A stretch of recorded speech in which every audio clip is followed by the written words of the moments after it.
let's set this up. Let's treat this like this was coming into the shop, right? You've all seen the picture of the haircut.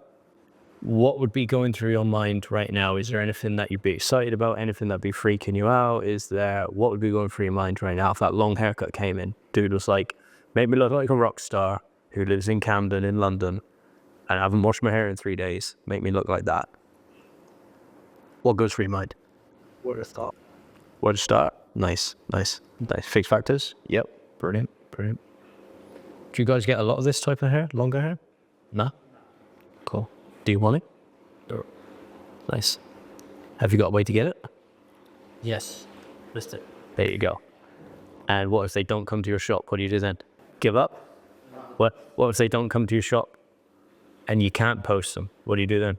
You got to go find them. Exactly. So if you're not getting, remember this, marketing is magnetic. What you put out is what you get back and vice versa. So if you put out loads of skin fades, guess what you're going to get back? Loads of skin fades. You put out nothing, that's what you're going to get back. Nothing. It works in both ways, right? If you want long hair and long hair doesn't come to your shop, guess what? You got to go find it. You got to turn pro. What does a pro do? A pro doesn't stop until he makes it happen. You just got to go find it.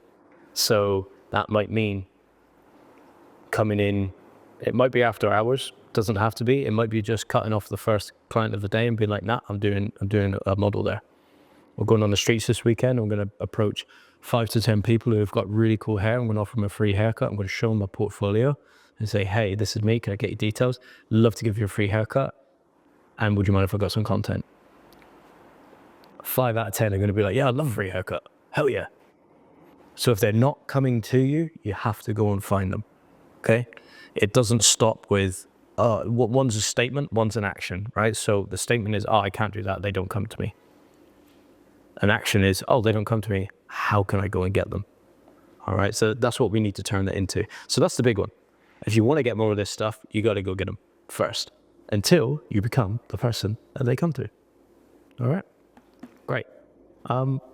So really cool. This doll's head has a name. His name's Cole. So we're going to be referring to our beautiful model as Cole for today. Okay. Something else that is really cool in the world of men's hair, and like we said earlier, the bar has never been set so low.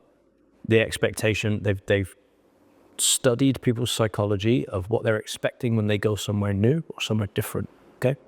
What they've shown is that the experience or the product, whatever it is, only ever has to be 10% better or different than what they ever thought it was going to be for them to return. 10%. That's it. I'd say it's lower at the moment. I'd say men's hair is probably like 5%, 8%. Why? Because everybody's pretty much doing the same thing. So what do we want to do over the next 3 days? We want to search for the 10%. And one of the first places to begin, I believe, especially with long hair, is hair care. Teaching your clients how to look after their hair. Most men have no idea how to look after their hair. Truly look after their hair. Bit of matte paste is not hair care. That's just, here's a tub because I don't know what else to give you and I want to make some commission. So if we talk about hair care, that's massive. So over the next 3 days, I would love for you guys to really think about what are some of the 10% that I'm going to take back to the shop, which puts me in an authority position over everybody else in my area. I am the barber, not a barber. That's what we're going to be thinking. Get out of commodity territory. You're not a barber and vending machine. Because that's what a lot of people think we are. We're just, hey, I press a button and you just do what I say. Whoa. I'm the barber, not a barber. Welcome them into your world. You're in my world now. You might be the subject matter expert of your world, Dave, the engineer, but I'm the subject matter of my world. The barber, not a barber. It's a big difference. And your social media, that's what your social media is. It's the backup of who you are. It's the authority piece. A lot of people, you can use it for attraction, but it's not just for attraction. It's for authority, solidify authority in your space, in your niche, in your area, wherever you are, whatever you're doing. So that's a big one. If you can attract dream clients in, if you're not attracted dream clients in, you've got to go and find them until you become the person that they come to. Then it's finding the 10% within that. That's where we give them long hair. So firstly, with these doll's heads, what we're going to do is we're going to rinse them at the basin, but we're only going to use cold water. Okay, we're going to use cold water and conditioner because we want to keep the cuticle closed on the hair. this hair has already been chemically treated. So if we start shampooing them and washing them, they're probably going to get a bit matted and a bit tangled. We don't need to wash them because they're already clean. We just use cold water to keep the cuticle closed, a bit of conditioner, okay? But someone said a great one earlier about looking at fix factors. So before we go anywhere with these doll's heads, especially when you guys are cutting them, it's so important to look at the fix factors. And for me, with long hair, it's more about the hairlines than anything else. I really want to look at the hair texture. It's quite obvious what the texture is. It's a medium density, and it's got a small amount of wave in it. Great. Brown hair, medium density, small amount of wave. It's kind of perfect hair to work with, you know? Then what are we looking at? Well, we've got to locate the crown. So, really cool. These doll's heads come with a crown. Fantastic. It's here. Then the big one is the hairlines. We've got a really balanced neckline. So that's fantastic. Really good to train on. Train on balanced necklines is great. We've got the classic ear line, which is the most difficult area on a haircut to work with. Curved ear line. Everybody's got a curved ear line. But the big one on Cole is his actual hairline at the front. He's got a very wide recession points. They've brought his recession points back really far. I think just purely because of like the size of his head, they've had to like compromise somewhere. So what that does is when you get into the side here, you end up with a really narrow piece of hair here.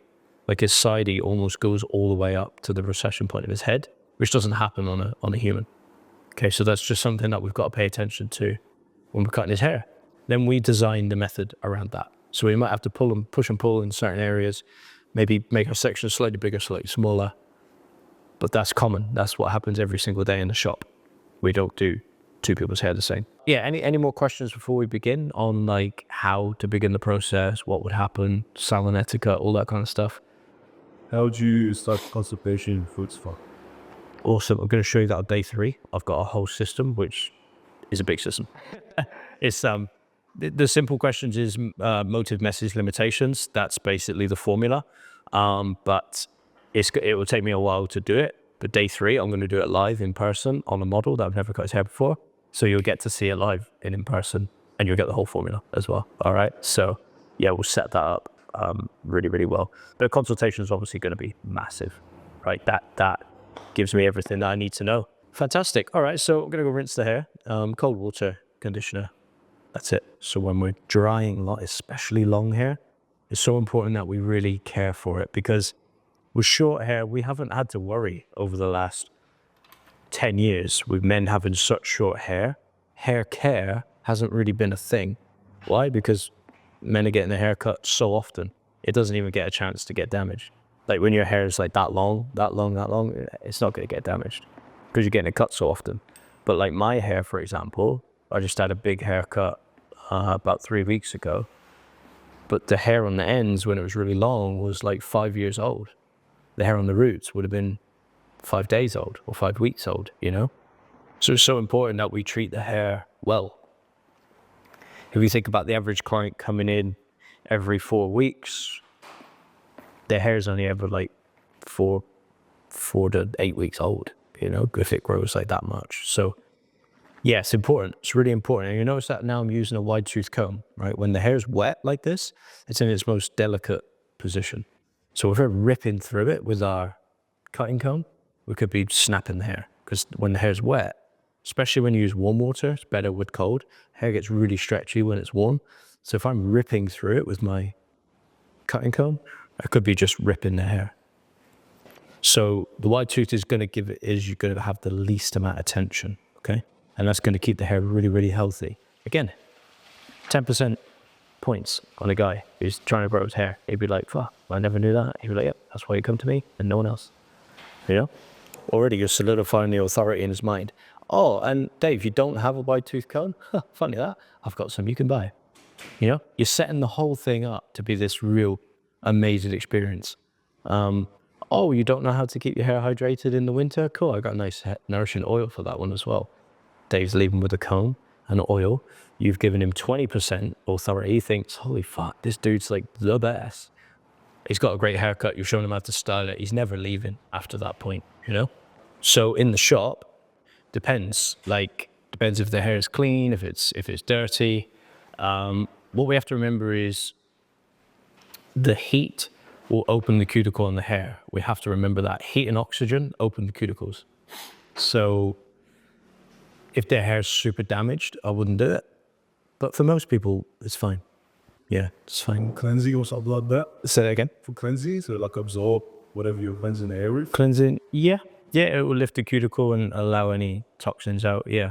Yeah. The hair's like received with acid in it, like the pH level. Acid's good because hair is acidic by nature. So it's about 5.5. So shampoo will shift it alkaline. Conditioner will take it back closer to acidic. So you think about oils, right? What's an oil? It's a fatty acid. Well, it's in the name, acid. That's why it works, right? So hair is acidic by nature. Oils are acidic because they're fatty acids. They'll be closer. They have a pH closer to 5. When you put them on the hair, that's why like beard oils make the hair soft and shiny, because it's hair's hair, right? Doesn't matter where it is on your body. It's always going to be 5.5. But it hydrates the hair.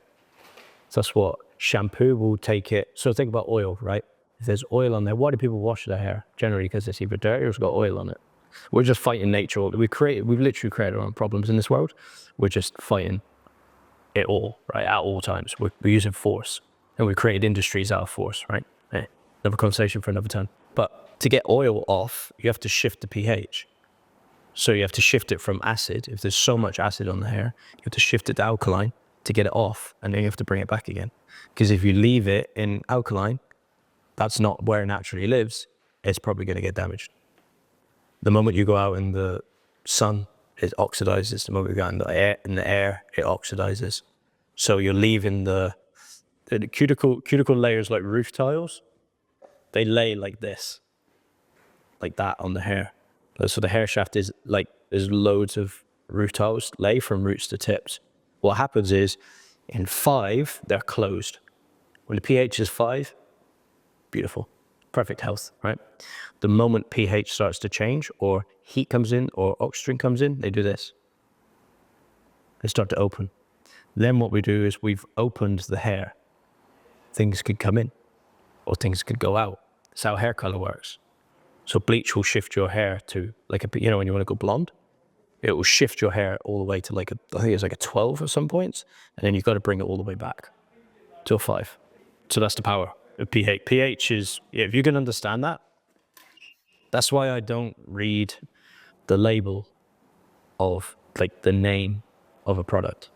I look at it, like I was searching earlier, I was like, I don't know if you see me looking for all the products. I don't even care about the name. I want to know, is it hard? Is it soft? What's the ingredients? Then I can start to make up my mind about what's in it so that I know what to do with the hair.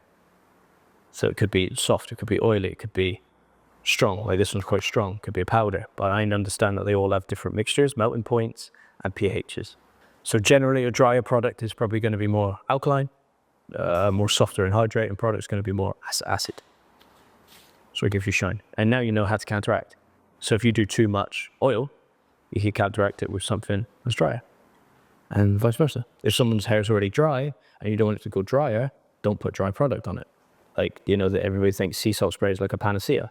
Give everybody sea salt spray. It's like, yeah, but if the hair's already dry, it's just going to go drier. So you get to work with it. All right. Product knowledge and product theory is huge. It's the missing part of like men's hair. Yeah.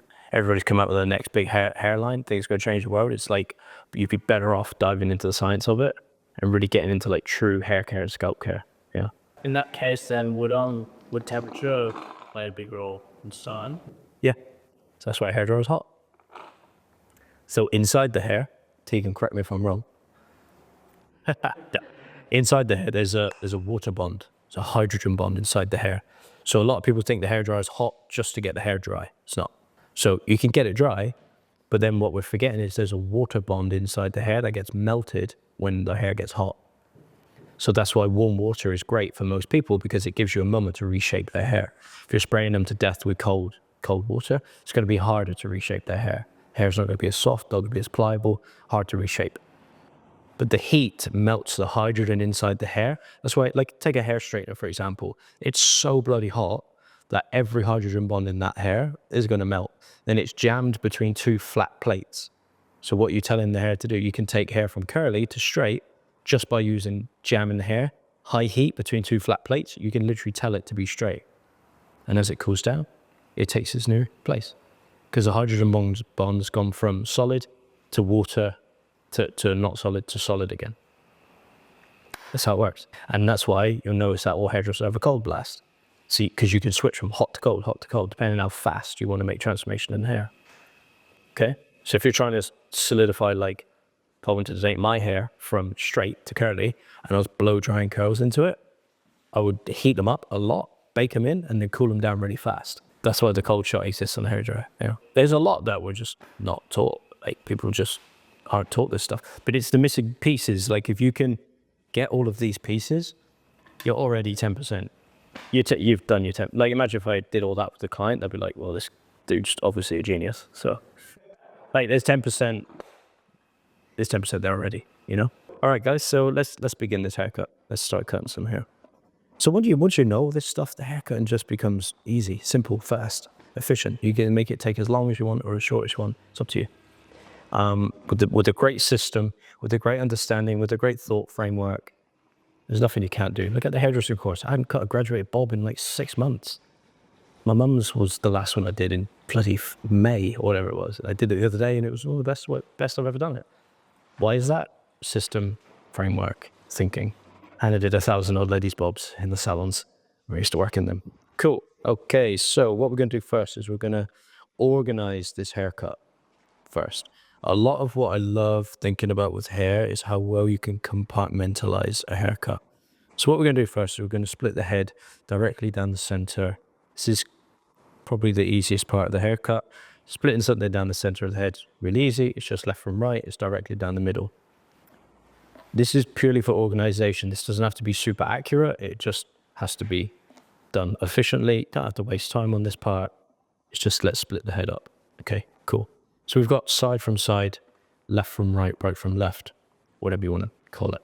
Okay, next up, side from side, easy. Now I want to split back from front. That's the hard part, because a lot of people will ask, well, what is back and what is front? A lot of people don't know.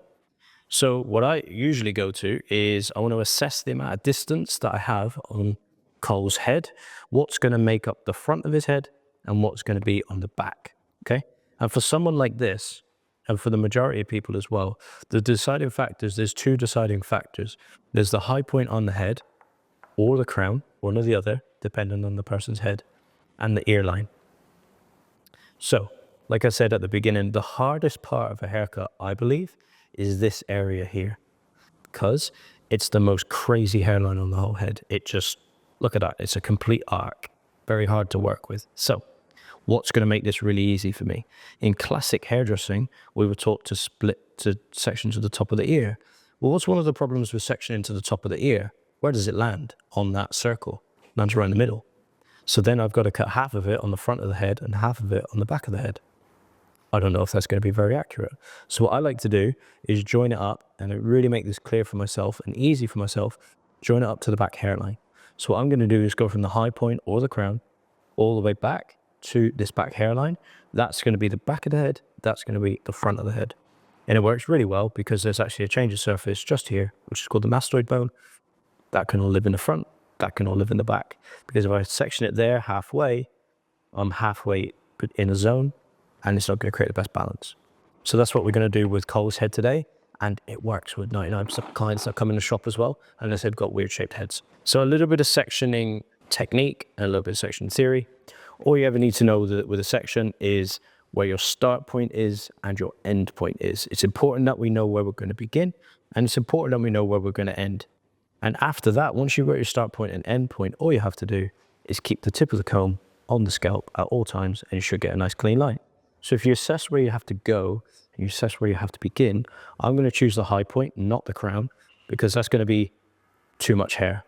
I'd say that's like quite long. So for me, I'm going to be happy with the high point. It's all about balance in this scenario. If I know where I'm beginning and I know where I'm ending, 9 times out of 10, you're going to get a really clean section from one point to another in one go to keep your haircuts nice, clean, and organized like that. So we've gone from the high point all the way down to the back hairline. I'll show you why this is true.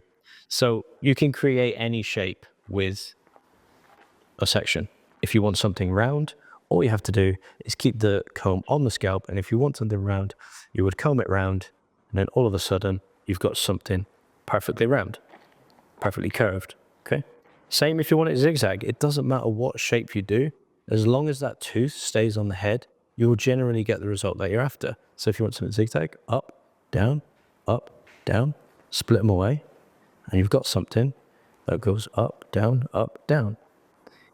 It's just how sectioning works. Once you understand that, all you have to do is keep the tip of the comb on the scalp at all times, and you'll create whatever section you want to. Same if it's diagonal forward. I know I have to begin, I know I want to end. Okay, I just close the gap. Boom. Nice. Now I want a diagonal back. Cool. I want to begin where I want to end. Aha, of course. There it is. Now I want to, maybe I want to play with a curved one. Nice. Okay. I want to begin there. I'm going to go through there. I'm going to end over here. And I'll take something a bit more like this. Nice. Okay, there I am. So that's just sectioning in a nutshell. Know where you're going to start, know where you're going to end, and know what shapes you want to create. Keep the tooth on the head. You'll be fine. There a reason why you're using that cone for this haircut? This comb? Yeah, because the teeth are Yep. different length. Yeah, so what you'll see in a second, I'll be changing combs in a minute. Yeah. So everything has a reason. When I'm cutting hair, everything has a reason. So you would have noticed that when I was detangling the hair, I used the widest comb that I have. Now that I'm sectioning the hair, and it's going to set me up for the next tool that I'm going to use, which is the razor. I'm going to be using the razor next. When I do my scissor work, I'm going to switch to a tighter comb again. So like a precision comb. That's what I'm going to cut with the scissor work. This is what I'm going to use with the razor work. This is what I used for detangling. So everything has a purpose, right? We've gone from really big, no tension, something in between, less tension, something really small, the most tension. Okay? Precision, somewhere in between, detangle. That's the only reason. The other cool thing about this comb, I don't know if you guys have noticed this yet, but you see how it has curves in it? What that's designed to do is to keep the tension of a section the same. So you'll notice the difference. What shape is the head? Round. What shape is the comb? Straight. Exactly. So when we go and put a straight edge on a round surface, does it create the same tension all the way along? No. Because if you really look closely, if I say I put the comb in at the roots, on the rounding of the head, where is it the closest to the scalp? In the middle. And what's happening at the edges? It's lifted. So it's already changed tension. So when I go and lift that, you can already see it's a bit more groomed in the middle and it's looser on the edges. That's what a straight comb will do. This one, a little bit different. When you put it in, because it's round, it fits the head. That's all it was designed for. It was designed to keep the tension. And look at the difference. When I pick that up, look at the tension in there. It's balanced all the way along. When I pick the tension up with this one, see the edges? The edges like bend a little. It's just because of the type of comb that I'm using. When you go with something like this, spreads the hair nicely, keeps the tension the same. So completely up to you. That's why it's so important to understand the what. It's not the why. Great question, why? An even better question is, what does that do? What does that do? What does that do? What are you looking at? What does that do? Keep asking the what, and you'll get to the answer really fast. Because the why are you using that comb, Lee? I saw Josh Lamonica use it. Why is that? Yeah, it's not really an answer. It's like, that's why people use their tools, right? They get the gold FX 10,000 trimmer because they saw someone online use it. That's the one. What does it do? Yep. Better question. Why? Well, you don't have to use a comb. You don't have to. Yeah, you could equally do this. Take another one. My hands are comb. Don't have to use a comb, What does my hand do? Gives me a really loose, textured feel. So if I wanted a really shaggy, loose, textured haircut, I could not use a comb. Yep. Nothing telling me I have to use a comb. Depends on what I want it to do. We're going to find the contour. We're going to separate. So that's side from side, front from back. Now we're going to work on everything above, everything below. In the sides, it's going to be higher because the contour and the recession points are higher. In the back, it's going to be lower because the occipital bone falls lower than the recession point. Okay. Same here. We want to comb the hair in the direction that we want it to live in, or the way we're going to section it. We can find the rounding of the head. You can use the comb if you want to, or you can just eyeball it. If the hair's damp enough and you can see the head shape, you can see where it's going to curve, and you can really choose. And like when you're doing this, you don't, when the beauty of combing it is sometimes you don't even need to use a section comb. You can just find one and it'll be really clean. Completely up to you. And then what we're going to do is we're going to draw a nice straight line and create a section on the contour. Okay, on the side, we're going to keep it really low. We're not going to twist the hair up and away. Remember when I was saying at the start, I want to treat the hair how I want it to live. So you saw that haircut, it was really close and a bit grungy to the face. If it was all big and out, I would probably twist the roots up, but I don't want that. I want to keep them down and calm. Again, treat the hair how I want it to live. Same on this side. Comb in that direction. Rounding of the head. Beautiful. There we have it. Now we're going to bring it back. All I want to do now is check for balance. It could be really balanced. It could be completely off. Who knows? But in the sectioning kind of part of the haircut, it's just slow down to speed up activity. I want to just spend a bit of time getting it accurate enough. So on this side, slightly too high. Great. And my advice when it comes to sectioning is don't worry about the millimeters. Like if it's roughly there, good. If it's a couple mil, doesn't even matter because it all comes out in the wash anyway. What we're trying to do is we're trying to create balance. Yep. Cool. So when we're pinning hair like this, I'll do it again because I didn't go over the technique. So when we're pinning hair, what we want to do is we want to have one hand close to the head. All the hair gets groomed into this hand. Notice how this hand isn't moving. The comb is doing all the work. It's grooming all the hair into the hand. Then the comb goes in the pocket. The hand stays close to the head, which keeps tension. And then we twist, twist, twist, twist, twist, twist, to a point where I want to leave a little bit of a tail. That's the tail. Twist it back on itself. And then what the tail does is the tail becomes the thing that gets pinned. You can use one clip, you can use two clips, whatever happens. When you try and jam the clip through the section, it's not going to have tension, it's probably going to fall out. Right, next up, we're just going to work on the back. So we could work on this whole panel as one, because we're just doing a square layer. We're keeping a square shape on both axes, but it's a massive zone of hair, and I think it's going to make my life quite difficult if I try and cut that whole thing at once. So I'm just going to split it up. And a lot of people ask, well, where do you split it up and how do you know where to split it? Great question. The widest point of the head. Where's the widest point of the head on the back? Begins with O, occipital bone. Great. So the occipital bone is here. So this is the widest point of the back of the head. And what was I saying about wide points? They are a change of? Sure. Change of surface. Great. So all I want to do is break up my surfaces. Well, how many surfaces do I have on the back? 2. One above, one below. That's where I break it. Makes it really easy, okay? We don't have to make it harder than it ever needs to be. So we split that down the center, and then I would locate the occipital bone and then just go about a comb's width just above the occipital bone. And again, we're just gonna section that out. Use a holding clip. And whenever I say holding clip, what I mean is a clip that's just gonna stay there temporarily. It's gonna come out again. So we're gonna do the twist. All the hair comes into this hand.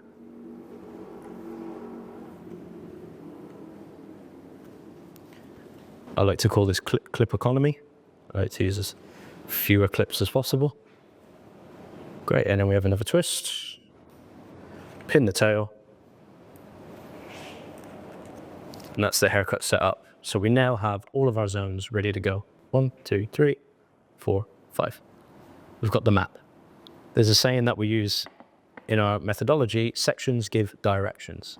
So when you go on Google Maps or Maps on your phone, what you're trying to do, you're trying to get the directions. You got to know where you are, you know where you want to go, you're just not sure how you're going to get there, so it gives you the map. That's all we've just done. We've just tapped in cool rockstar haircut from Camden into the Maps thing, and it's gone, bing, do this. We're like, great, awesome. I know where I'm going to stand, I know the types of lines we're going to cut, I know the types of sections I'm going to cut. Cool. I've got to walk along this line. I've got to walk along this line. Beautiful. It's really easy. Above, below, in front, back. Easy. Okay. Awesome. Let's move on to our first section, which is going to be our line. So we're going to create our exterior shape first. I'm just going to go over a bit of razor technique. It's one of my favorite tools ever. Okay. I believe you can use a razor on anyone's hair. You just have to know how to use it. Some people say, oh no, you can't use it on fine hair. No, you can. You just have to know how to use it. So if you want a blunt line, say someone come in with fine hair and you wanted a blunt line, you'd have to use a steep blade with short motions. Okay, so watch this. Okay, you probably could have cut that with a scissor, yeah? Fairly balanced Kroger, just could have point cut that. Nice. Okay, if you want something soft, you go in with a flatter blade and more open motions, like this. So when you're cutting someone's hair like this, all of a sudden, that becomes very hard to do with a scissor. So soft and frayed, and you get that nice soft look. You can do everything in between. So that's where you get to choose, okay? If you want something harsh, go harsh. Again, treat the hair how you want it to live. You can take off a nice blunt edge if you really want to. You want something soft? Go soft. Open it up a bit. Go a bit more wild with it, okay? Great. So what we're going to do, I just want something in between. I don't want something overly blunt. I don't want something like too soft. I still want a bit of strength to the perimeter. So what I'm going to do is I'm going to work in 3 panels on the back. Keep it really simple for you guys. 1 in the center and then 1 on either side. So the big thing here is that we're working with square shapes, okay? And I want a square line. The result that I'm after is a square line. So what that means is I'm going to have to imagine it's a little bit easier with these lines on the floor. If I spun the head this way and I was cutting it in the shop, I would look at this line here. See this straight line? That tells me what I stand on. So when I'm cutting Cole's hair, I don't move off this line. If I want to move, I move on the line. Because the moment I go, what happens when I go here? You're not on this. I'm off the line. And what does that do? Follows the head shape. What happens when I follow the head shape? It goes round. Okay? So this is what can trip people up. They'll go, yeah, but Lee, look, I cut it square. Like, yeah, it looks square on your fingers, but look at where you stood. Oh yeah, stood on a round line. Stood on a round line, which follows the head and follows the hairline. Look at this. What does the hairline do? Goes up. So when I pull the line over that line and I'm stood here, I lose that corner. When I drop it, I wonder why the middle is longer than the edges, especially like if you're cutting someone's mullet and it drops to a point at the back. This is what happens to most people. They'll go, yeah, you want to just take a bit off the ends? Yeah, cool, okay, yep, here. Oh, I'm cutting this beautiful square line. Beautiful square line, let it go. And it's like, what happened? It's the horizontal plane. That is why you want to change the shape, move your body, okay? You want to keep the shape, work to your lines. So today, I'm just going to imagine that there's a box around Cole's head. That's it. Beautiful. Okay, so let's use this line as a guide. So we've got that middle section. For you guys today, I probably aim for like the bottom of his neck here, just because we need a bit of length to work on tomorrow. Don't really want to go too short. And here, I'm going to make sure that I'm just in the right position. Okay. You waited and read through this. So watch the pipeline. The pipeline is the cutting the first thing I do or the last thing? Last thing. Great. What's the first thing that I need to focus on? My feet. Okay. The knees. I want to make sure that everything's really good and balanced. Okay. And then when I'm looking at the hair, I'm thinking, okay, I'm going to shift slightly. I've stayed on the line, haven't gone around. Beautiful. Okay, I'm here. Square line. All right. And really feeling into the body. Is everything balanced? Beautiful. Now I know how to use the razor. The razor is just the last thing that happens. These blades are terrible, but it's okay. Cool. Now I've got a nice balanced line here. If there's any little edges, I can whip them off. What I've got is something square along the perimeter edge. Watch this. Now that it is that square, watch what happens. When I'm here, even though it could feel like you're cutting it square, what's happening there? You're losing that corner. Corners go. When I drop it, I go, it felt square, but I stood on a round horizontal plane, which will make the hairline jump up at the sides. Okay, cool. Same here. So I'm here, mechanics, treat the body like a machine. It's very robotic, very mechanical. Here, if I want to move, it's just slightly along that line, just so I can keep everything nice and square. Got a question in regards to using the razor. Yep. Not every time, but occasionally I find that when I use the razor, as I'm like stroking, I tend to lose a lot of tension as more hair like comes out, and then I feel like that sometimes like creates like inconsistencies, but not intentional inconsistencies with how I'm doing. Yeah, so look, again, it's choosing the tool that helps you get the job done, right? If it's causing inconsistencies, you might just not need to use the razor. Yeah. You might just need to use the scissor. Yeah. So if you want it really super precise, what's the most precise thing you can use? A scissor. So if you're using a razor and it's getting you inconsistent results, it might just be time to change the tool. Yeah. Yeah. Because I don't want it perfect. I'm happy with a little bit of inconsistency. If that line was like completely perfect and blunt and straight, I'd be like, probably should have used something different. Yeah. You know? Can anybody guess where I'm going to take my guideline from? Top. Sorry? It's that top base that you just cut in. Yes. Brilliant. So I'm going to use the baseline as the guideline for my layers. So what I'm going to do is we're going to tilt Cole's head ever so slightly, not too far forward, because that will impact our shapes. So I have my initial guideline here, and that's going to be roughly the width of the comb. Okay, we're going to be working with sections that are roughly the width of the comb. This eliminates how many sections you have to do. I get the question a lot, how many sections would you take on that side and how many would you take on that side? Doesn't matter. Depends how big the head is, depends how big your comb is. I'm using the rule of the comb. I just keep going. Could be 2 sections, could be 10 sections. It just depends. What we have is this line is going to be the guide for the square layer. It's going to be square on the vertical axis and on the horizontal axis, okay? Basically, there's just going to be a box on the back of the head. But the main point of this exercise, yes, number one, know how to do a layer perfectly, but secondly, so we can really train these mechanics into our body, okay? Great.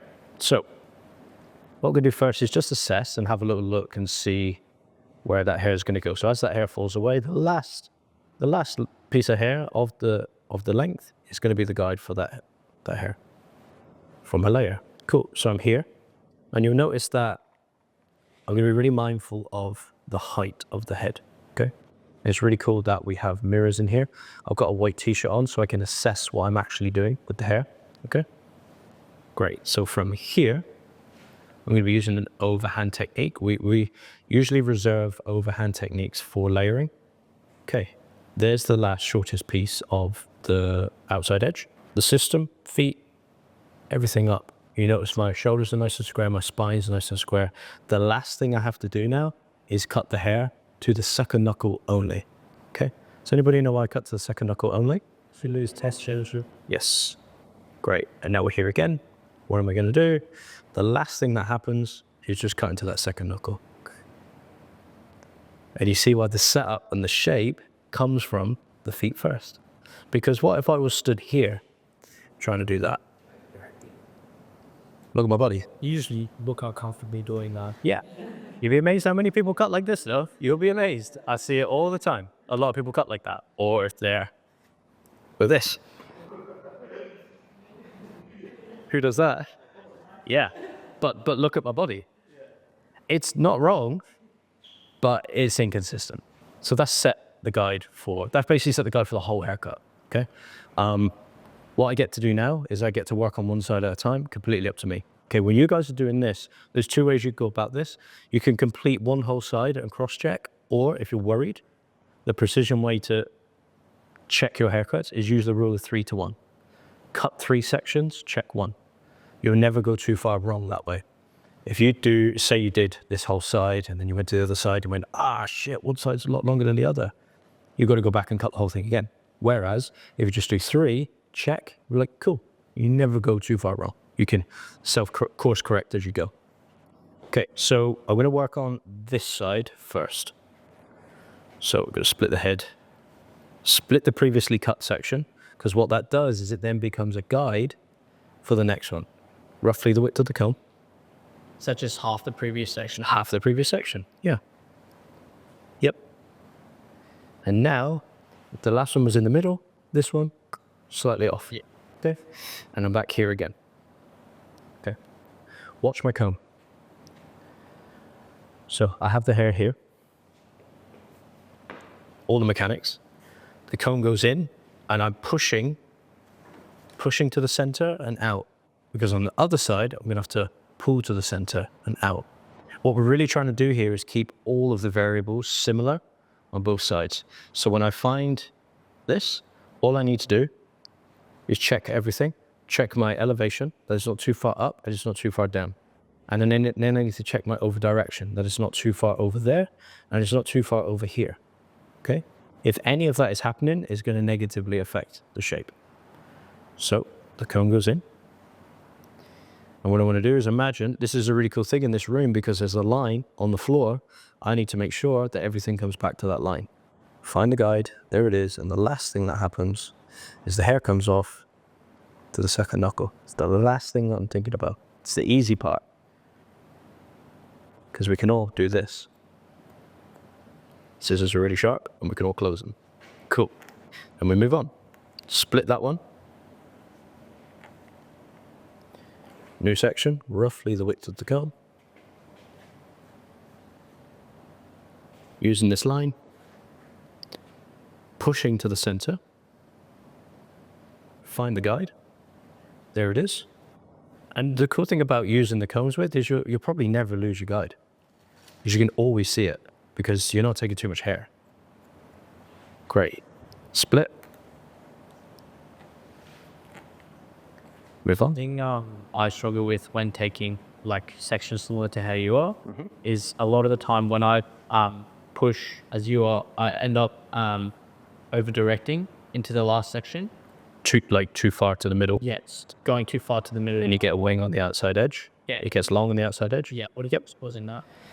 Yeah, just push it too far, so not having a reference point. Yeah. So today, you try and use one of these lines in the room. Yep. And you be like, right, everything has to come back to that line. If it's going over to that leg, if it's going over there, you know you've gone too far. If it's going over to this one, you know you've gone too far. If it goes directly in the middle, back to the line, you know you're doing okay. So it's just got to come back to this line, okay? Yeah. Cool.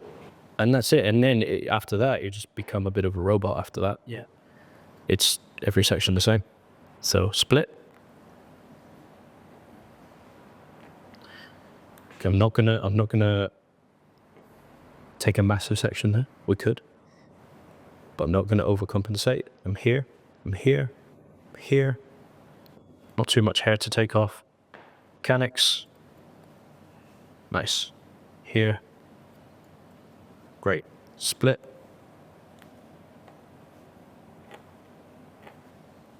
Back corner. Okay, this is what trips people up. Okay. This one has to go back to this line. Not over here, not over there, back to the line. Okay. So we're here. Notice it goes back to the line. Yeah. Yeah. If it goes over there, it's going to be long. If it goes over here, it's going to be short. Okay. We're in, back to the line.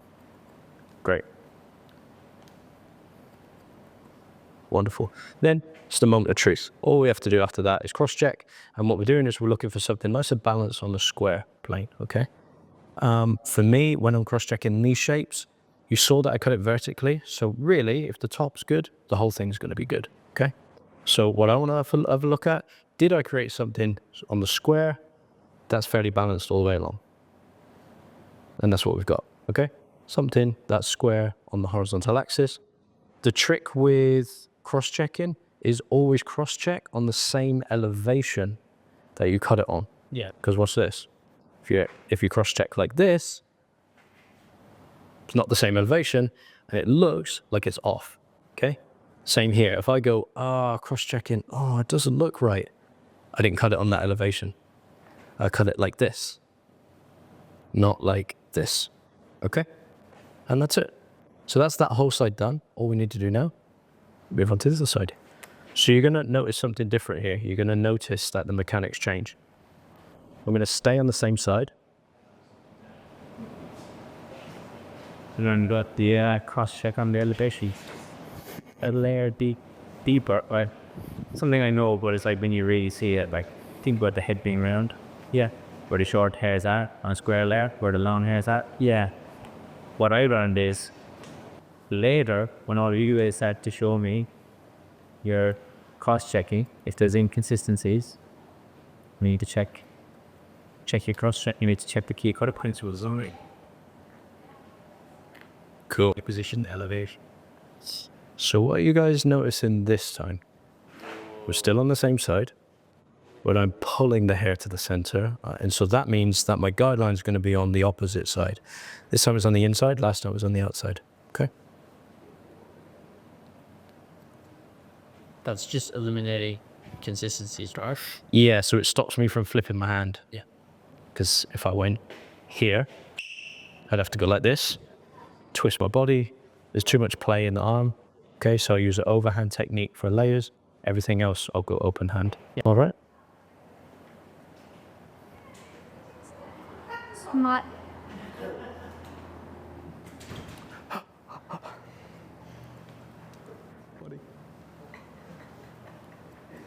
Yeah, come in. Bar spade. What does Behaviour do when layering? It just locks in the mechanics. So if you look at my posture, it's very easy to keep my body nice and balanced. It's very easy to create a nice square line on like that. If I go like this, there's a lot going on. There's a lot of play. You know, if I'm like this, immediately, look what happens to my posture. Secondly, it's too easy for the arm to move. Yep. You know? Great. Here. It's a bit of a dance at this point. We have to move a little bit and then come back. And you might find that there's hardly any hair to come off in a certain corner. I usually find this on Cole's head. This right-hand corner is lighter and less dense than the other corner. So if you guys feel that on the mannequin head, it's okay. It's probably normal. And back again. See, like there's like not much coming off.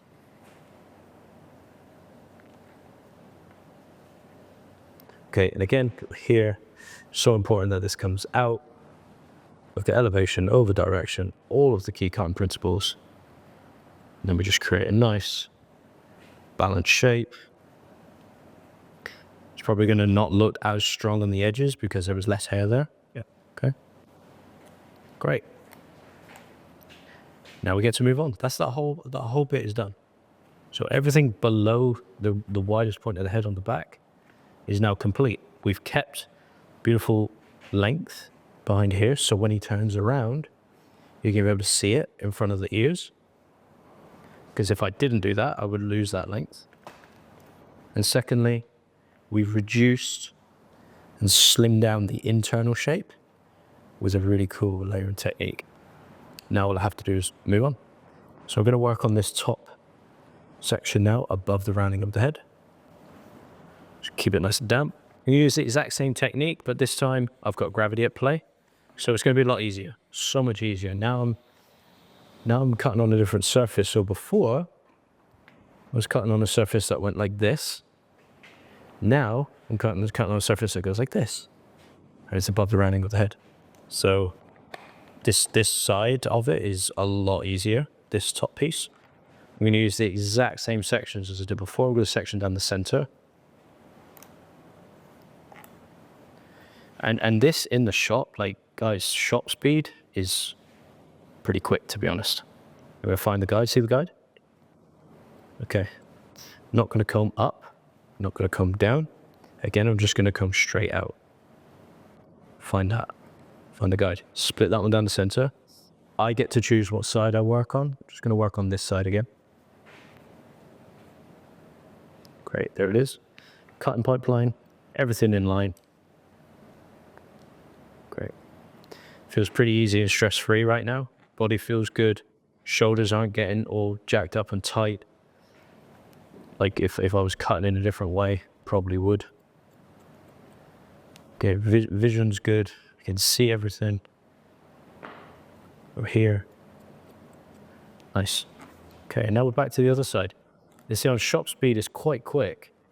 All of this stuff might seem like a lot, but it's kind of the whole thing of like slow down to speed up. If it's all organized and you know where everything's going, after that you just get to trust the process, trust the technique, trust the method. You can check the mirror if you really want to, if you're worried about your elevation, if you're worried it's going up too high or too low, check the mirror. Cool.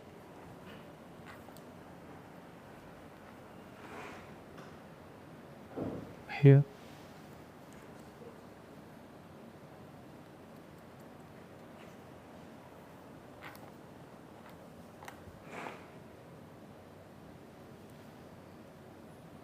See in here, there's like hair that's missing. So that's a fix factor on this head.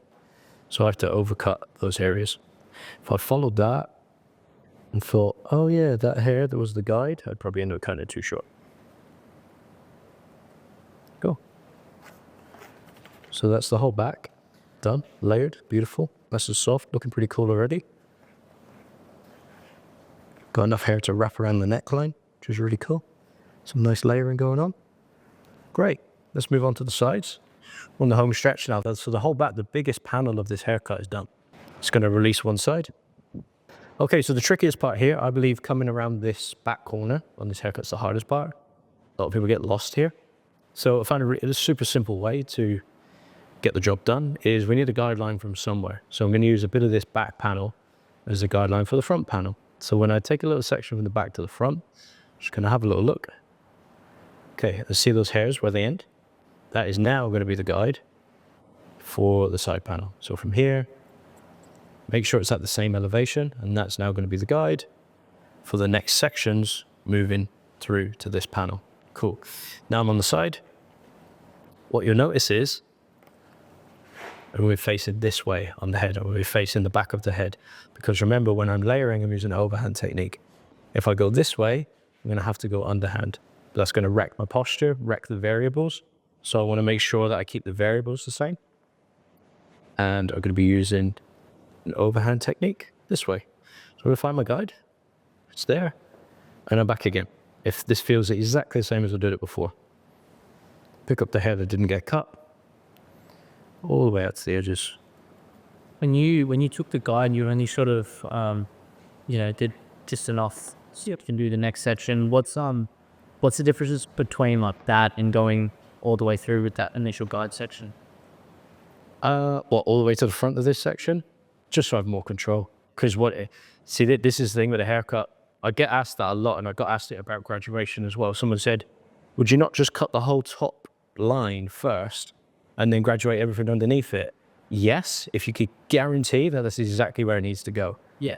But you never know, you might have to change your mind halfway through. Like if the head starts to dip or change, you're like, holy shit, I'm going to have to move from vertically diagonals to horizontally diagonals now. If you've already cut in the guide, you can't have screwed. Okay, so even here, if I wanted to over-direct these front panels to keep them long, I could. Yeah. Because I've only taken the guide there, not all the way through. And I could chop out a piece there and be like, ah, shit, I needed that bit, you know? Cool. All right, here again.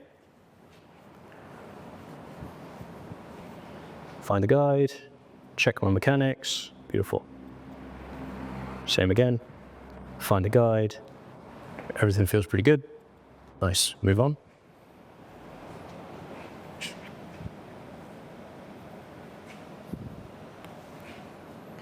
Okay, find the guide, there it is. Cut, move on. And let the comb be your guide as well. Let the comb tell you what's going to be square. It acts as a straight edge as well. So the comb will go in and it's going to tell me what's square. If the comb's like this, it's not square. If the comb's like that, it's not square. So that's why it's so important that the hands stay behind the comb all the way to the end. And then the comb comes away because it tells me what's square. Right. Yeah, someone told me that was bullshit online. Not cooking. That's it.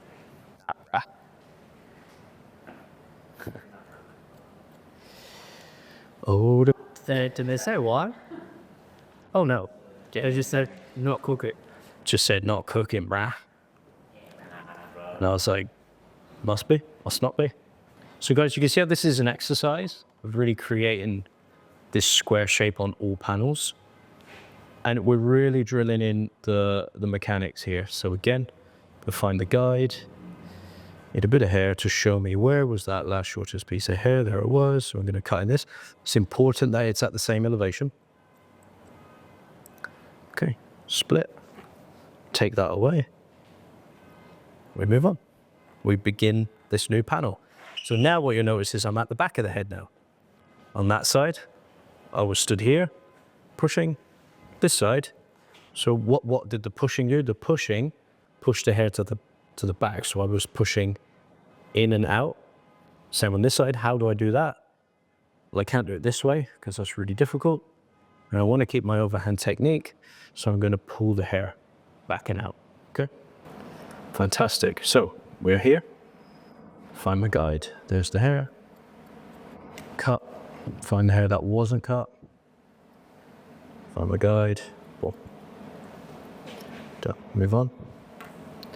Keep things really nice and neat and organized.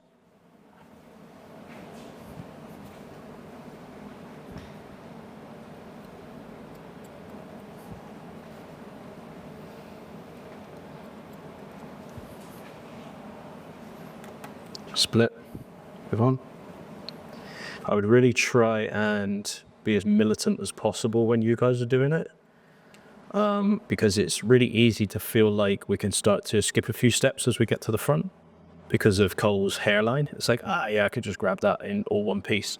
But I'd really try and challenge yourself to do it, be as militant as you possibly can. Okay, if you can't find the guide, we don't cut.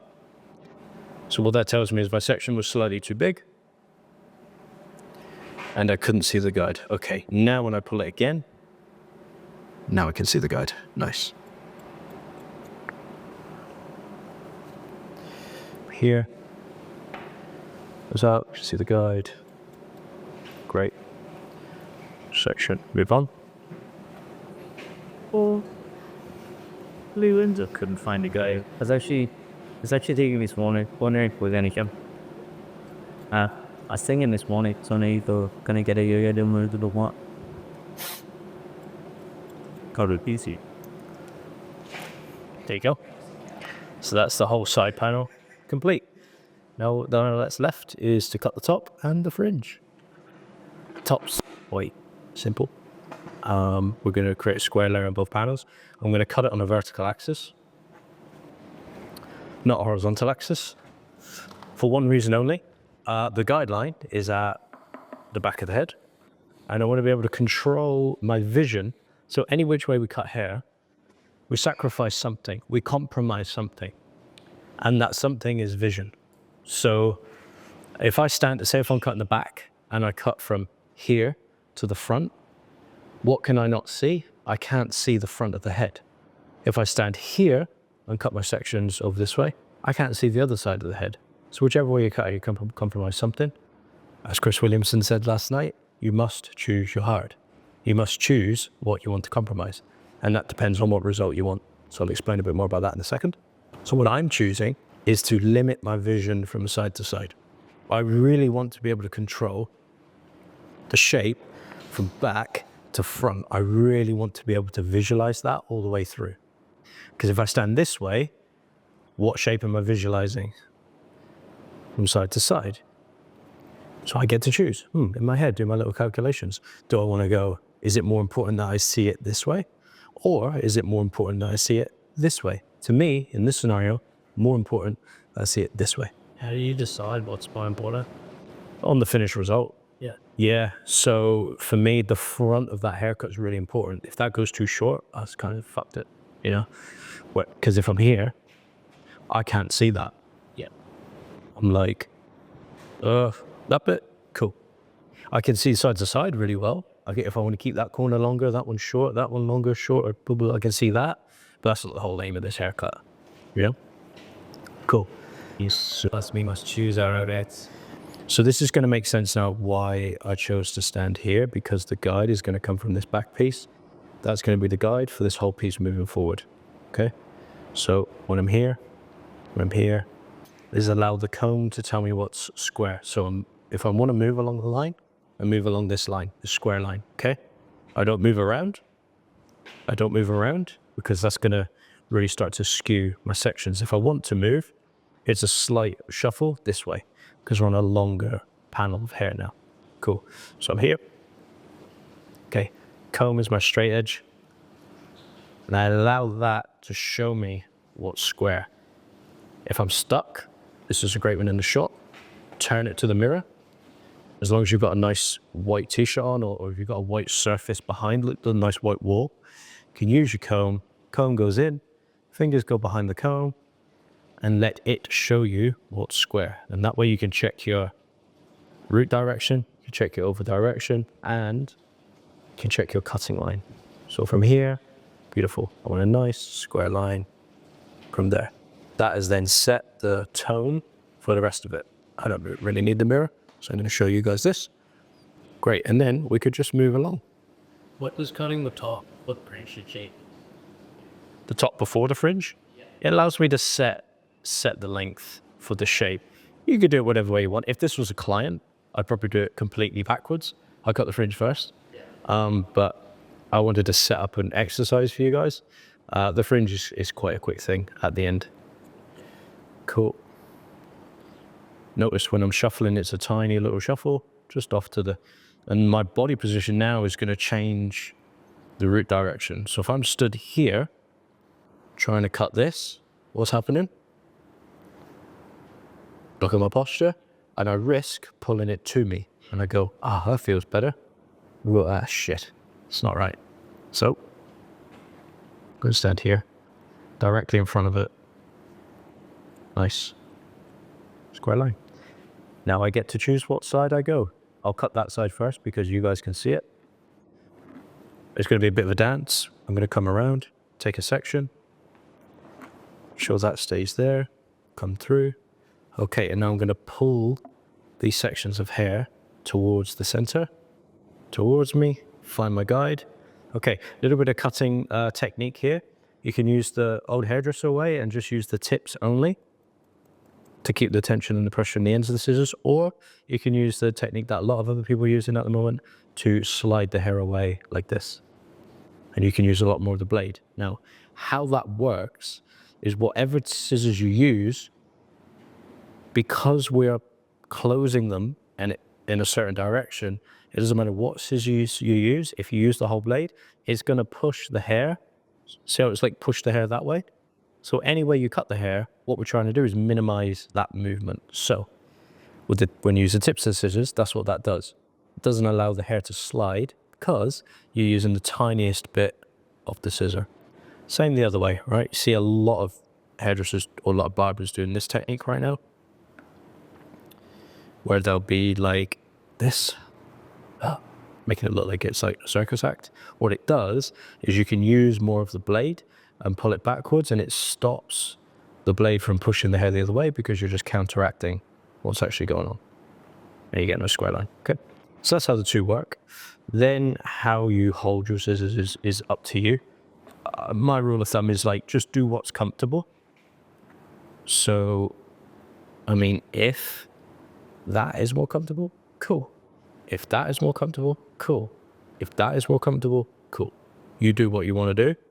But the most important thing is your posture and how your body feels the most comfortable and how you can get the best results. Would it change the result because your elbow's at a different position? It would. Yeah. And so you could keep changing it if you wanted to. Yeah.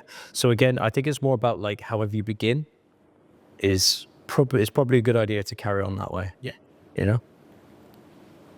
Great. So now we're getting to the corner. It's really important that all of this hair comes straight back up. Not over that way, not over this way, just straight up to the ceiling. Cool, found the guide, we're here. Move on. Here. Move on.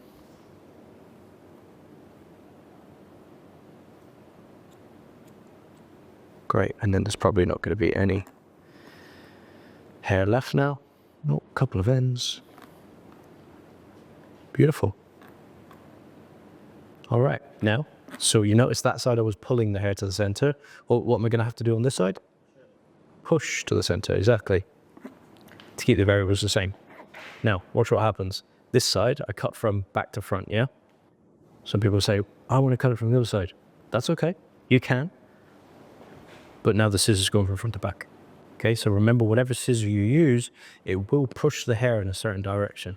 And precision hair cutting, the buzzword of the year, is keeping all the small things as accurate and as consistent as possible. And the snipping of the scissor is a micro decision that makes a difference on the macro outcome. So, from here, now I push to the center and I do the same thing. So the top's quite simple. There's only a couple of things we really need to pay attention to. Root direction, over direction, how we use the scissor, where we're standing, and tension. Tension's going to play a part. Beautiful. Split that one. Move on. Bit off topic, but how you were just saying the micro decision affecting the macro outcome. Yes. I've noticed you guys say that quite a lot in the past 12 hours or so. Where's that sort of Outlook come from? That micro and macro. I think it's originally it was like a Gary Vee thing. So I heard Gary Vee speak about it first, yeah. Like, you know, clouds and dirt, you know, that's his framework around that. You know, how much time do you spend in the clouds? Clouds is like macro, right? So think about your life. What are the clouds of your life? What's your dream? What's the big picture? Yeah. You know, that's like big vision. And then how much time do you spend in the dirt? What are you doing in the dirt? Let's come back down to the ground for a second. Boots on the streets. What are your small decisions every day that are going to get you closer to the big dream? It's the same as hair, okay? I can know that I want, and this plays greatly, really cool what you said at the start. You can mimic anything. You can mimic a picture. That's the big macro thing. But then it's like, so how do I decide all the micro pieces that go into that? That's it. Some micro macro way of thinking about hair. The more precise you can be with the micros, the more accurate the macro is probably going to be, allowing for a small amount of test and measure and a small amount of error. So yeah, that's kind of the mindset behind it. And I think it's really true, especially when it comes to precision.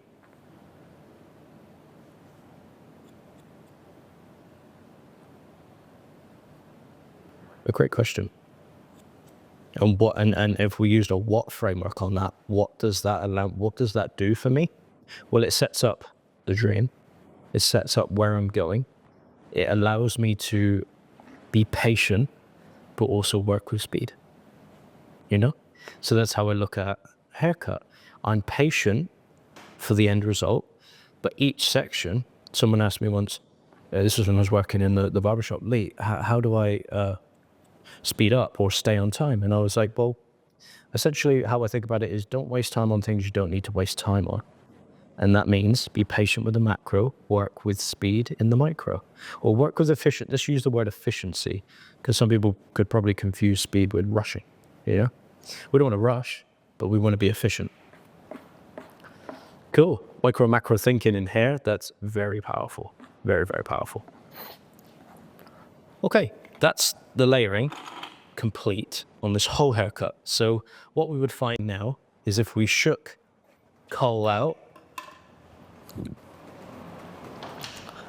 what you'd have on all planes, and I recommend you guys to do this as well, and guys, is we'll start to see something quite square and balanced on each plane. So I wanted something square there. I want to something square on the sides. Same on that one, nice and square. And then the same on the top. Just squares everywhere. So now he has a cube on his head. But why is that cool? It's cool because it lays on a round surface. He could get away with this haircut. We're going to cut a really cool fringe into it in a second. But imagine if you started to like just blow dry his hair out a bit, or even just style it away a bit. It's already starting to look pretty cool. And this could be a really easy haircut for you to do in the shop. Now, let's take this to the next level. Fringe. We're going to cut a rock star fringe. I think the reason I love this haircut so much is because I'm living vicariously through Cole. I just wish it was me, you know. The rock star. What we're going to do is, with fringes, or this fringe, the best place to put it, because it's going to be a disconnection, right? The best place to put disconnections is, again, on a change of surface. Great.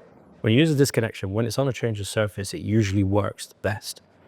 The danger comes, and this is where a lot of people struggle with disconnections, when they start to try and put them in the middle of a zone, in the middle of a surface. I'm like, oh, I took my fringe from here and it looks like shit. It's like, yeah, because you put it in the middle of a zone. Or, oh, I put my fringe here, but oh, it's just not like enough. Yeah, because you put it in the middle of a zone. So what we're going to do, remember back to our head sheet, we had the apex, we had the coronal and the frontal. The fringe is going to live in the frontal zone only. The rest, we leave it as it is. Okay, so it makes sense now why I wanted to show you the layering technique. So I'm going to show you the power of keeping these two disconnected and how good it's going to look at the end. Great, so we're going to find the high point. Again, we can use our comb. We use our comb to find any high point on the head. We could even feel them on our own heads. There's one here, and then we go, there's one there, and then we get around to the occipital bone. So there's 1, 2, 3, 4. Okay, then what we're going to do is section the hair right out to the recession point. So it's going to be quite a shallow triangle. It's not going to be a very steep triangle.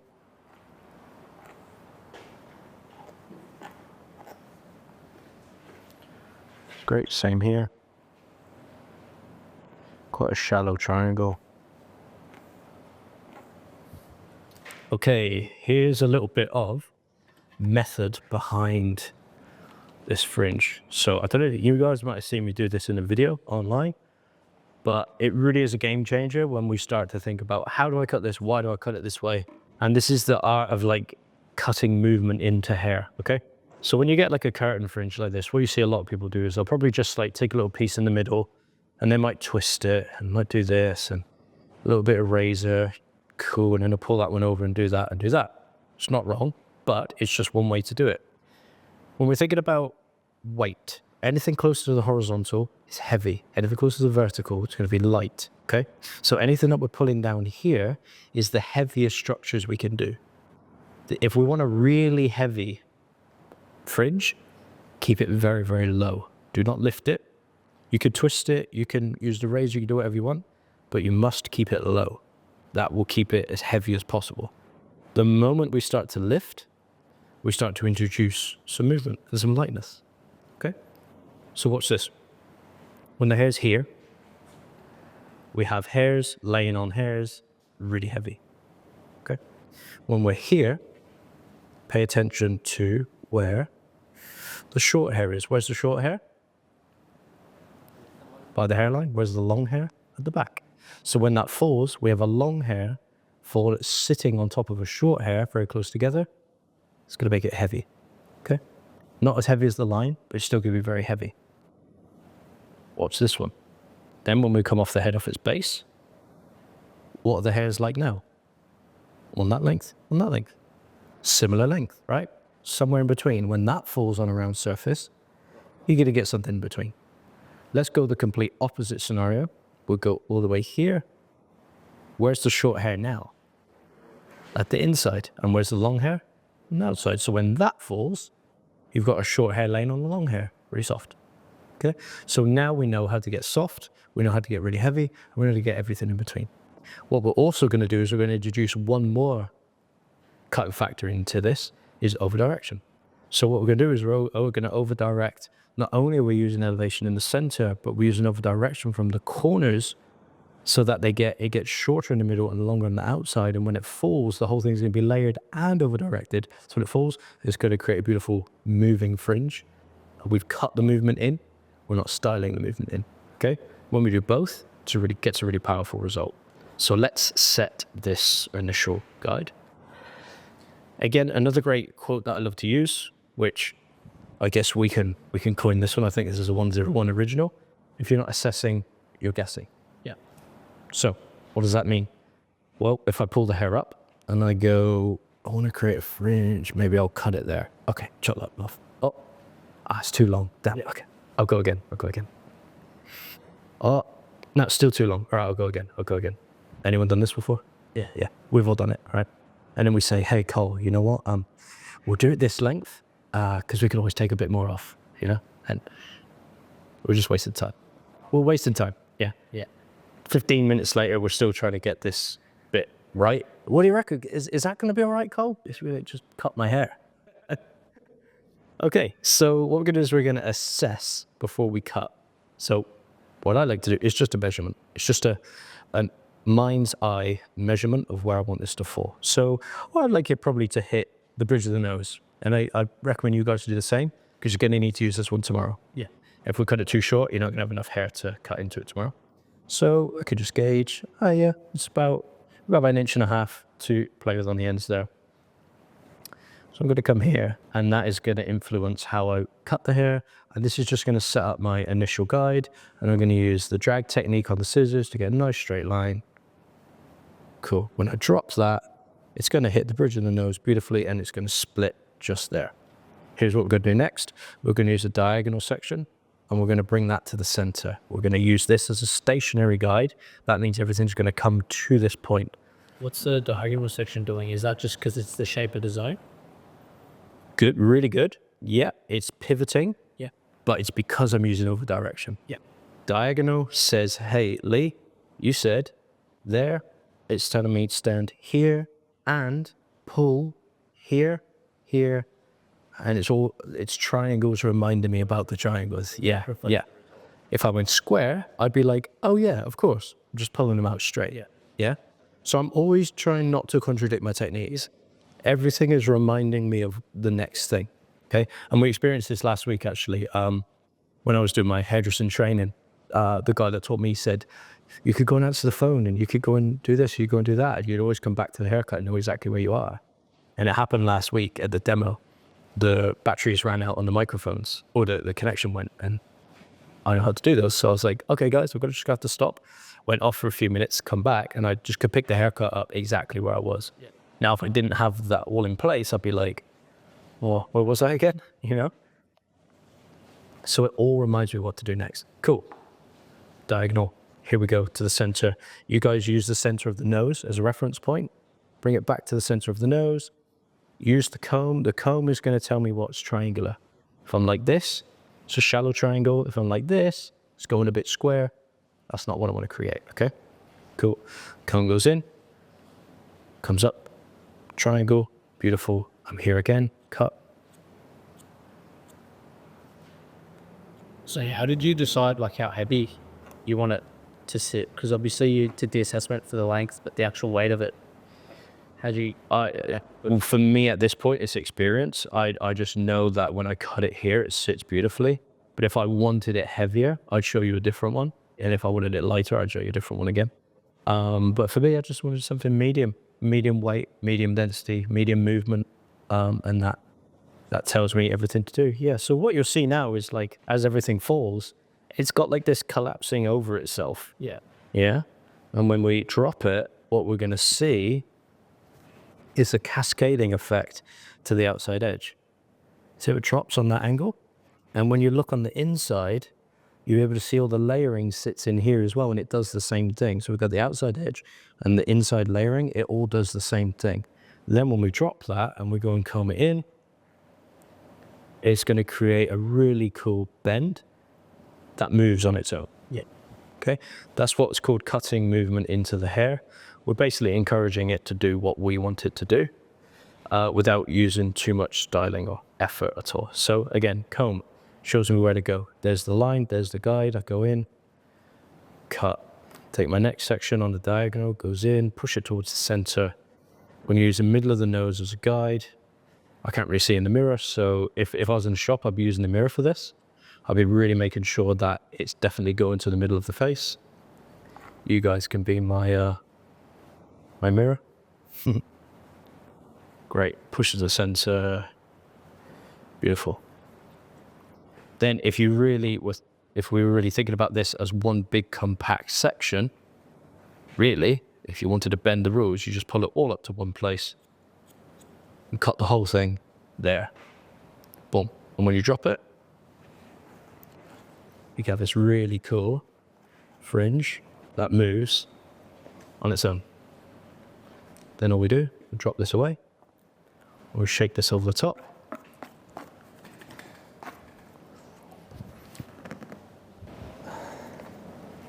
Just give him a shake.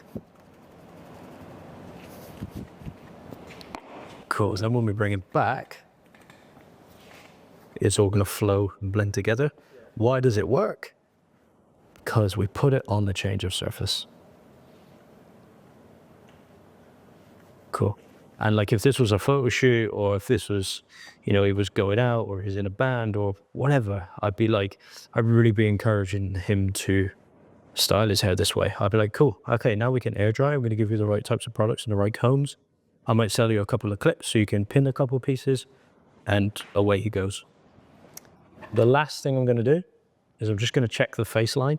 If there's any personalization pieces that I want to do, then I'm just going to style it, and then it's all done. Great. So this was a big one last week as well. A lot of the guys got a lot of use out of this, is knowing where to stand when you're trying to shape the front edges. So for me, I'm going to stand on this on a 45-degree angle, and I'm going to stay here. Remember, like the back of the head, if I start to move around the head, what do I risk doing? Opening up holes. So I've tried so hard to keep this outside edge that I don't want to lose it. So it's important that it all gets over-directed to me at this front edge. Now, I'm not trying to connect everything here. That was a question that I got last week. They were like, what are you connecting it to? I'm like, I'm not connecting it. I'm just making sure that things just look like they're supposed to live where they live. Yeah. Because remember, all the hair is coming from different zones here. So, and it's supposed to be disconnected. Notice where I'm standing, on the front corner, and all of this hair comes to me. What doesn't reach doesn't need to be cut. And whatever's there, I just have a little look, make sure there's a bit of balance. Before we style it, I'm going to show you this. So when you comb it down after this technique, expect to see this. Yeah. Do you ever see that on your clients? Yeah. Why is it weaker there? Well, you have to trace where the hair comes from. There is no hair underneath here. There's hair at the side and there's hair at the neck. That's why these are heavy. But the hair there comes from the earline. And when you layer over a shaped hairline, it's going to take that shape. So if you ever wanted that to be the same there as it was there, you have to use a disconnection. So you have to disconnect a panel above the ear, let that all fall, cut that in with the length, and then the layering will fall over the top of it. But it's a different haircut. But that's how you would have to do it. Yeah. Okay? Cool. But don't worry about this. This is good. It's the exercise. All right? And if you watch when it's styled, it looks like it's not even there anyway. I'm using a matte finish clay pot. This is clay pomade. So that tells me that it's going to be nice and firm, but it's also going to have a reasonable melting point because there's pomade in it. It's going to give me that grittiness, but it's also going to give me a touch of shine. I like to use quite a lot of products. That's what I think products are designed for. I don't really listen to my clients when they say, oh, just a little bit. I'm like, there's no point using a little bit. Might as well use a lot, because that's kind of what they're designed for. I believe they're there to change the material of the hair. That's how I think about products. It's like you came in with your hair being hair, and now we are putting wax and clay in your hair. We are literally physically changing the material of your hair. And that's what I love it. And once you start to understand product theory, you can start layering products together and doing all sorts of cool stuff. Would understanding products here, would that originate from the pH of the subject we met earlier? Yeah. Yep. So you've got to think all the way back to that. And for me, like, there's enough dampness in the hair. Notice I'm putting it in wet. It's because I don't want to rough the hair up too much afterwards. I want it to look really like lived in, or like 3 days old almost. But also the water is going to now start to mix with the product and take the matteness off it. Yeah. So I'm even thinking about that. There's already water in the hair. I'm thinking, how's that going to mix with this product? Then when I put heat on it, what is that going to do? How much am I going to have to cool it down? All that stuff. And then you come to like a happy medium, and that influences what I use from that point. So once all the product's in the hair, I'm then going to comb all the product into the hair. This does two things. It brings the cuticles back to their original position, because if you just dry messy hair, it just gets messier. There's a difference between messy hair and then like professionally messy hair. Professionally messy hair is harder to achieve, but it's great if you can do it. And I think it comes back to this. It's like making healthy hair look messy. Because again, if I just started to dry that, it would probably look pretty horrendous, to be honest. Cool. All right. I'm gonna use my comb and use my hand. You could use your hand to like guide the hair into the positions that you want it to go into.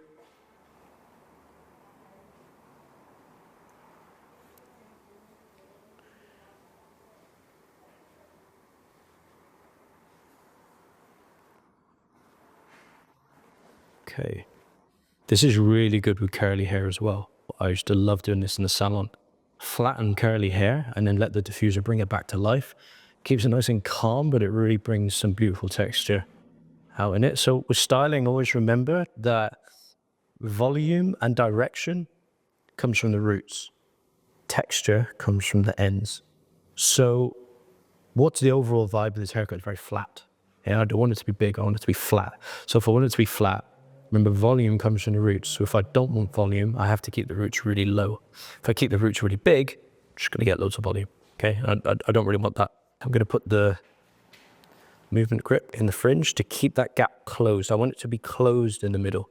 Again, direction comes from the roots.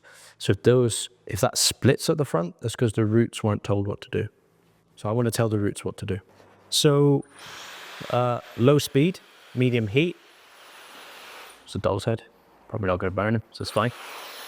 And I can move with a little bit of pace. To begin with, just going to let the heat do a bit of the work. If you can't stop your hand touching the head, put it behind your back. We're not touching the head to begin with. What this is doing is encouraging the roots to dry a little bit, but it's also warming up the product. Just warming it up a little bit. I'm telling the roots where to go, and just drying them in a touch. Especially in the areas that is quite important. And when it gets to about 60% dry, 70% dry, I'm then going to go in with my hand. And think about the hand like the diffuser. I'm just going to use my fingertips to like place the hair. I call this like hair placement. So if there's hair that I want to bring back to life, I'm going to start to use the fingertips. I'm starting to bring back all that texture, and I'm going to push the hair. You'll notice I'm using my fingertips to push the hair into a certain direction.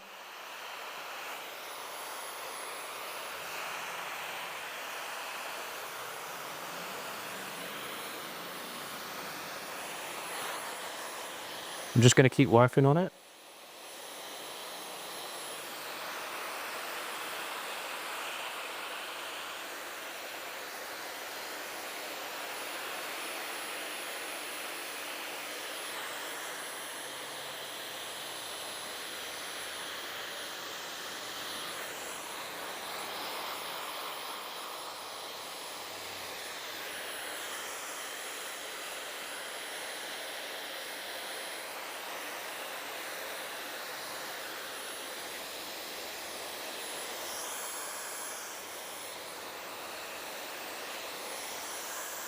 Nowadays, you're prepping the going days.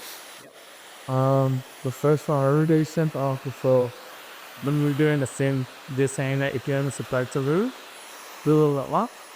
Is there a reason why couldn't you doing that? No, I just wanted to show you the process, like the inner work, the inner intricacies of it, the micros that make the macro. Once you understand the micros, you do what you want. Yeah.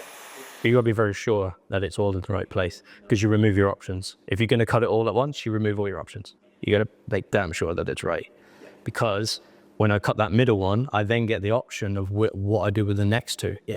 Do I want to make them even longer? Do I want to make the outside one even longer? Do I want that side shorter than that side? You know? So it just gives me option. Yeah. On the other hand, was you mentioned saying sort of it rather than a bit making it by listening to Yeah. myself. Actions speak louder than words. Only use the right product on the right person and only give them the thing that they need. And if you can show them rather than tell them, it's done. It's obvious. They're like, oh, fucking look at my hair. Yeah. I need it, right? A lot of people run into problems because they're trying to hard sell everyone. They're trying to sell them shit that they don't need. That's why product knowledge is so important, because then you can really diagnose specifically what that person needs. It comes.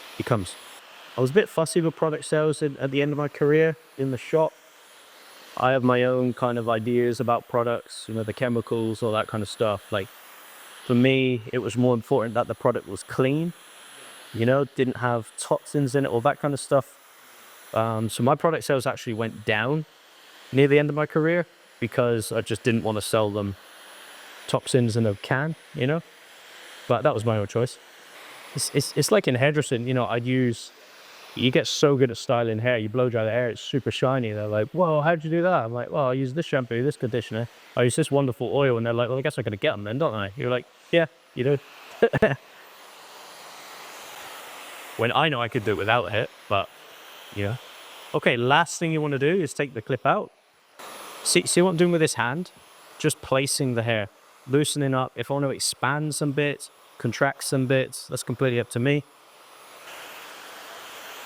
This is where I can make the haircut a bit more graphic if I want to. Yeah, you don't want it too close. It's all about speed and control. So when I'm styling hair, I want a lot of control. That's why I don't go crazy with the hairdryer. I don't have it on super hot. Because if the hair dries too fast, it's all over. I can't do this. I can't work it and work it and work it. If it just dries, kind of over. It's just over, I gotta wet it again. It's never the same. You know this, Tegan. You got to blow dry someone's hair, you got to wet it again. It's never the same the second time. When it's fresh off the shampoo, when it's fresh off the cut, when it's fresh for the product, always best. Cool. So see how I've kept that closed at the front? That's what a lot of people struggle with. It always splits. And if it splits, it's because you haven't told the roots what to do. That's what the clip does. That's what the combing does. And it breaks just all in the right places so that his space shape is slightly longer than it is wide. Because if it was like this, now it's too much longer than it is wide. That's what makes it look stupid. It's not the haircut, it's the placement. Yeah? Because on someone else, that might be the haircut they need. So now I'm cooling it down. Now I've got the cold shot. Whatever gets heated up must be cooled down. Golden rule of hair care. Whatever you artificially heat up, you got to cool it back down again. Okay, so that's set the product a little bit. It's set the roots. It's going to last a long time. I can use water as a product as well. Use it. What I'm going to do now, that's not going to touch the roots. That's only in the ends. So this is another really great product hack that I love using is texture powder on wet hair. Again, I'm trying to get these two to meet in the middle. So what's texture powder? Really dry, right? What's water? Moisture. So when you get them to meet in the middle, they create a paste. And I do this in my hands sometimes. I mix like this and sea salt. I did it last week. I mixed sea salt spray and this together, and it created like a chalky paste in my hand. It's really cool. So dust a little bit of this only on the outside edges. So the way I'm thinking about this powder is this is gonna bring the ends to life, not the roots. So if you're doing a textured crop, you'd want to be going in at the roots because you want to get all that crazy crunchy texture, right? And pull them out. That's not this. I want to keep the roots calm and I want to texture the ends. But the problem is, if I keep going with the heat and the wax and the heat and the wax, the ends are going to keep separating. They're just going to get really oily and greasy. So I go in with this to counteract any of that. I've got the moisture underneath it. I'll put a little bit of moisture on top of it. Again, I don't want to make it like soaking wet. See, I'm letting all the really soft, gently drop on it. Could put a bit in your hands if you want to. So now I'm going to go in. The trick with powder is to push it into the hair first. Yeah. Don't shake it, because you can see it's all going into the air. You'll lose half your product. Yeah. And you'll probably end up breathing it all in. And it's probably not a good idea to breathe that stuff in, because it's got a drying agent in it. So if you're breathing in texture powder, be very careful. Very careful. Okay, and now we can double up our hands as our styling tool. You can keep it as calm or as wild as you want. Sometimes I keep it really calm and like close to the head. Sometimes I make it wild. Like I'm going pretty wild on this one, which is a bit fun. And then if you really wanted to show off the shapes, you could pull the shapes out to show off that it was supposed to be a square or was structurally square.